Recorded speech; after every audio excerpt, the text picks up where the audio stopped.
Hello friends, सविश्री रेसिपीमध्ये तुमचं स्वागत आहे. आज इथे मी पाणीपुरी केलेली आहे, त्याची रेसिपी इकडे दाखवत आहे. तर इथे सफेद वाटाणे मी भिजत घातले होते 8 तास. त्याच्यानंतर मग ते कुकरला लावून घ्यायचे आहेत आपल्याला. 3 बटाटे आणि सफेद वाटाणे असं मी दोन्ही कुकरला लावलेलं आहे. कुकरला 4 शिट्ट्या काढून घ्यायच्या त्याच्या, जेणेकरून आपल्या वाटाणे आहेत ते चांगले शिजतील आणि बटाटासुद्धा चांगला स्मॅश करू शकतो एवढा शिजेल. इथे गोड चटणी बनवण्यासाठी मी 7 ते 8 खारीक घेतलेलं आहेत. खजूर आत्ता माझ्याकडे नव्हते म्हणून मी खारीक घेतलेलं आहेत. खारीकची बी काढून घ्यायची आहे. खारीक ही बी काढून आपल्याला ती भिजत घालून घ्यायची आहे. चिंच घेतलेली आहे, चिंच पण भिजत घालायची आहे आपल्याला. आणि गूळ घेतलेला आहे थोडा. तर हे सर्व आपण भिजत घालणार आहोत. एक 20 ते 25 मिनटं ते भिजेल तोपर्यंत आपण तिखट पाणी बनवायला घेऊया पाणीपुरीचं. तर तिखट पाणी बनवण्यासाठी आपल्याला मी 2 तांबे पाणी घेतलेलं आहे. जवळजवळ अर्धा टोप हे पाणी आहे. ह्या पाण्यामध्ये आपल्याला पाणीपुरीचा जो मसाला येतो रेडीमेड एव्हरेस्टचा पाणीपुरी मसाला मी इकडे घेतलेला आहे, तो टाकायचा आहे. आणि 5 ते 6 हिरव्या मिरच्या घेतलेल्या आहेत. थोडा पुदिना घेतलेला आहे, पुदिन्याची पानं घेतली थोडी, आणि थोडीशी कोथिंबीर घेतलेली आहे.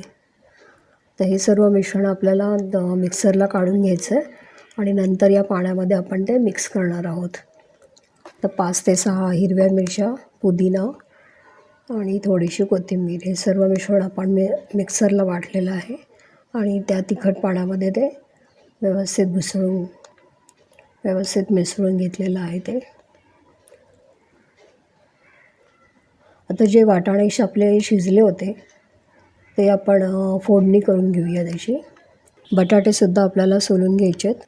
आता इथे तुम्ही बघू शकता मी एका ताटामध्ये वाटाण्याची जी उसळ मी बनवलेली आहे, त्याच्यामध्येच मी बटाटासुद्धा चिरून टाकलेला आहे आणि बटाटासुद्धा स्मॅश करून त्याच्यातच मिक्स केलेला आहे. 15 ते 20 मिनिट आपण जे खारीक, चिंच आणि गूळ हे जे आपण भिजत ठेवलेलं आहे वाटीमध्ये, ते सर्व आपल्याला वाटून घ्यायचं आहे मिक्सरला.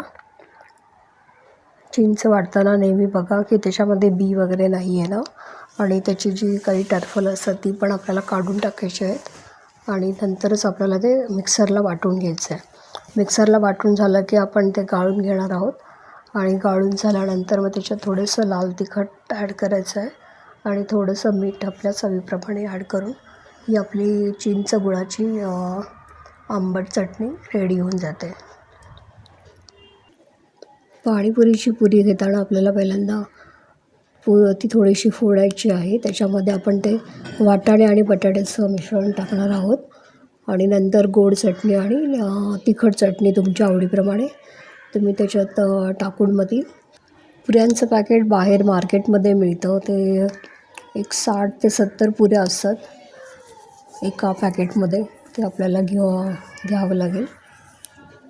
आणि शेव, जी नायलॉन शेव असते तिला झिरो शेव असं सुद्धा म्हणतात, ते पण आपल्याला बाजारातून घ्यायचं आहे. आणि खारी बुंदीचं 1 पॅकेट.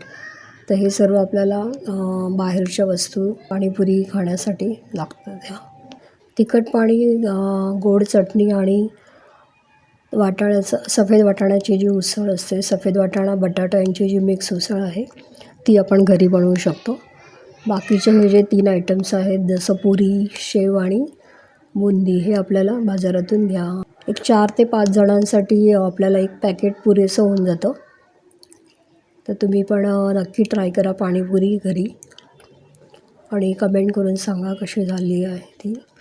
तुम्हाला जर माझी रेसिपी आवडली असेल तर जरूर ट्राय करा, लाईक करा, कमेंट करा आणि सबस्क्राईब करा माझं चॅनल. Thank you for watching.